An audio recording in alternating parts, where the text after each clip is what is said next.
Baik pemirsa, kembali bersama dengan Sapa Pagi. Hari ini tentunya dengan tema yang sama, pupuk bersubsidi dipersulit petani terlilit. Dengan Kepala Desa Karangsono Pak Tugas Nanggolo Yudo yang sudah bergabung bersama kami, kita sapa kembali. Selamat pagi Pak Tugas. Mbak. Baik, Pak Tugas, tadi pembicaraan kita masih seputar pupuk bersubsidi ya. Yang mana pupuk bersubsidi yang dikatakan oleh Pak Tugas tadi yang disubsidi oleh pemerintah adalah pupuk urea. Selain itu ada apa lagi Pak Tugas, bisa dijelaskan kepada pemirsa Madu TV, silakan. Iya, kalau pupuk bersubsidi yang diberikan oleh pemerintah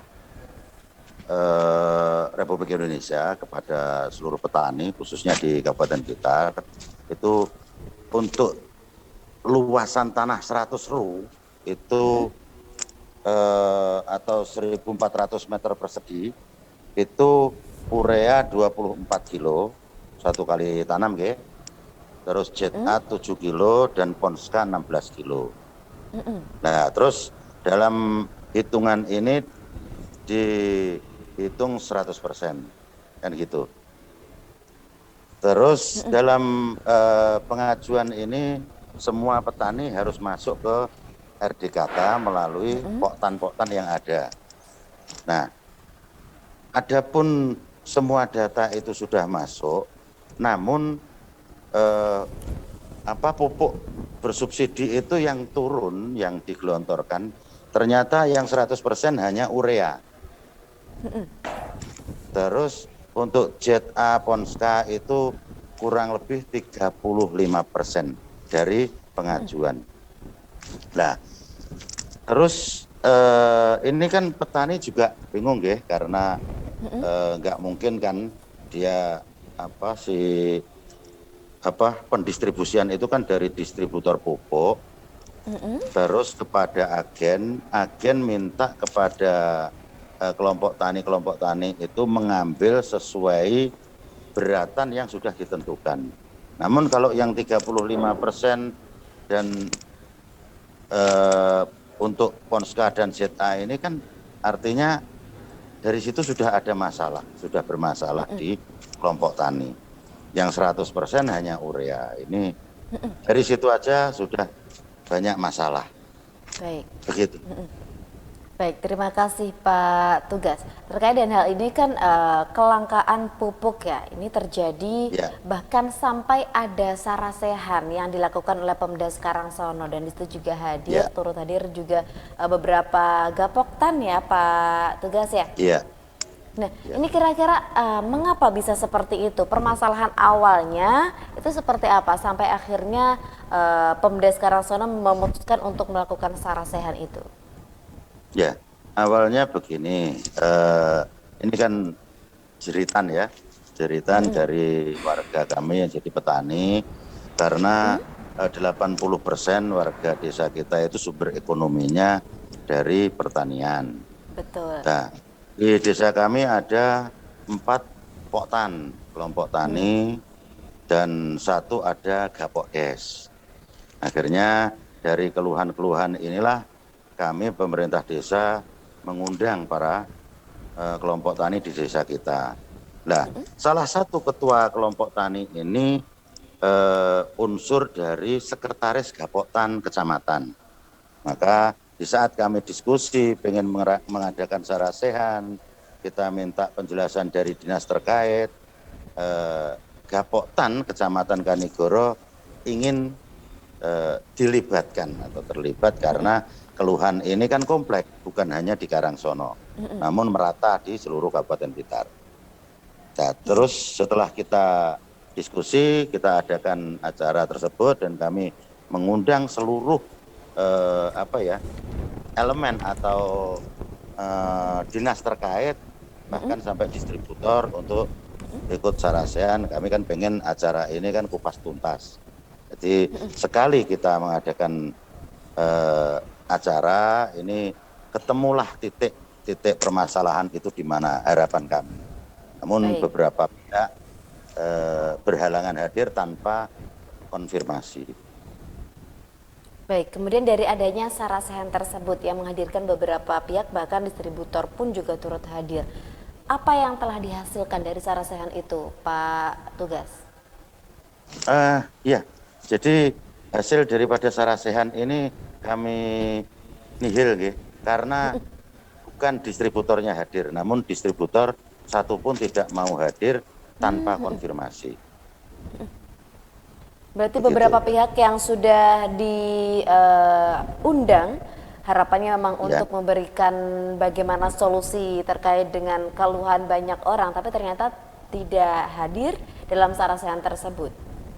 Ya, ya. Berarti dalam sarasehan tersebut hanya menampung beberapa aspirasi dari anggota Gapoktan atau seperti apa, Pak Tugas? Ya, itu menghasilkan menampung semua keluhan yang ada di pertanian, khususnya di Kecamatan Kanigoro. Namun dinas terkait karena memang beberapa yang berkepentingan, dinas-dinas itu memang ada halangan. Salah satunya sebelum acara dimulai itu ibu dari kepala dinas pertanian kan wafat. Akhirnya beliau tidak bisa hadir. Terus asisten yang mewakili bupati juga ada rapat, jadi berhalangan hadir. Sedangkan distributor yang selama ini menurut kami menjadi sumber momok petaka ini juga tidak mau hadir tanpa keterangan apapun. Oke, seperti itu. Kemudian setelah adanya sarasehan itu terlaksana, bahkan sampai saat ini mungkin sudah sekitar 1 minggu ya Pak Tugas ya? Iya. Itu apakah juga ada respon dari pihak dinas ataupun distributor? Ya, alhamdulillah setelah ada pertemuan di hari tanggal 11 itu, Selasa apa Rabu itu, Selasa, hari Minggunya itu sudah ada kabar bahwasanya hari Senin pupuk bersubsidi mulai didistribusikan di seluruh Kabupaten Blitar. Berarti ini sebelumnya Pak Tugas, sejak kapan ini kira-kira kelangkaan ini terjadi?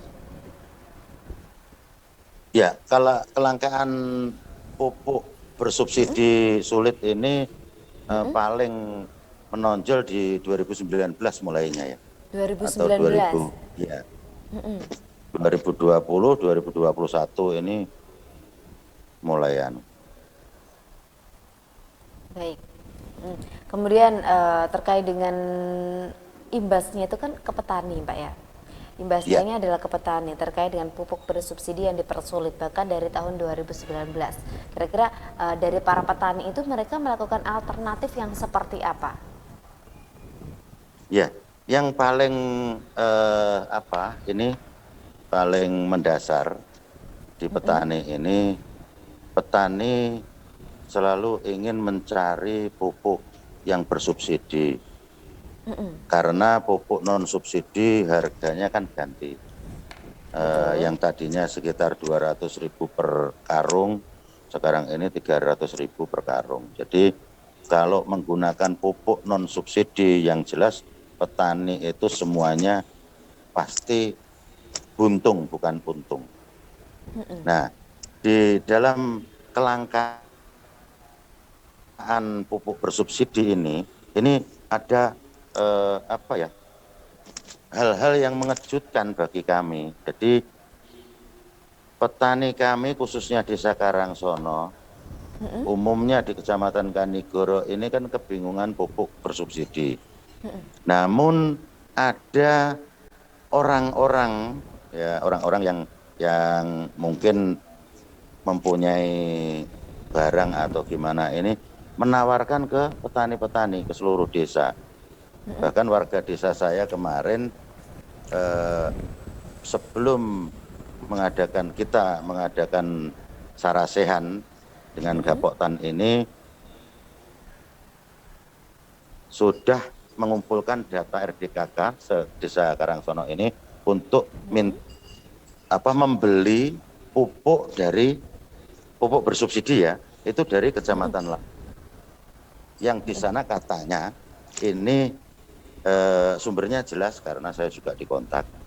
Ada 10 rate pupuk bersubsidi nganggur. Namun kalau sudah lintas seperti itu, di saat petani kesulitan, ada pupuk bersubsidi pasti dengan ganti harga kan gitu. Petani saya membeli per karungnya 130 sampai 135 ribu. Padahal dari distributor atau agen itu kan 100 ribu. Jadi semuanya langka, tapi ada pupuk gentayangan. Pupuk bersubsidi gentayangan. Anehnya. Nah, ini. Kemudian untuk dalam hal ini juga Pak Tugas, mungkin apakah ada regulasi atau syarat-syarat tersendiri atau aturan-aturan dari pihak pemerintah kabupaten tentang pupuk bersubsidi ini, Pak Tugas? Yang jelas pasti seperti itu Mbak ya, karena regulasi untuk penyaluran pupuk bersubsidi dari negara ini jelas ada peraturan dari Menteri Pertanian ya, SK Menteri Pertanian yang terus ditindaklanjuti kepada SK Gubernur, setelah itu ditindaklanjuti kepada SK Bupati. Aturannya jelas, semuanya berpihak kepada petani. Namun di sini yang kami curigai ini, kami memang suudzon kepada distributor karena semuanya yang seakan-akan bermain dan memainkan adalah distributor. Baik, sebenarnya untuk hal ini juga sudah jelas ya terkait dengan aturan atau regulasi atau persyaratan, semua itu berpihak kepada petani seperti itu. Tapi penyataannya malah sebaliknya seperti itu ya Pak Tugas? Iya. Baik, sementara Pak Tugas yang ada di wilayah Karangsono Kecamatan Kanigoro ya, apakah semua petani itu sudah memiliki kartu tani atau seperti apa Pak Tugas? Untuk petani kita sendiri ada beberapa warga ya petani itu yang belum mempunyai kartu tani. Namun karena mereka memang tidak punya sawah, namun kadang-kadang tahun ini mendapatkan sewaan, tahun besoknya nggak dapat. Nah ini tambah di situ mereka juga tergabung dalam kelompok tani dan diusulkan dalam RDKK. Oke. Baik, terima kasih Pak Tugas. Nanti kita akan lanjutkan pembahasan terkait dengan pupuk bersubsidi dipersulit petani terlilit ya Pak Tugas. Dan pemirsa yang ada di rumah juga jangan kemana-mana, kami akan segera kembali.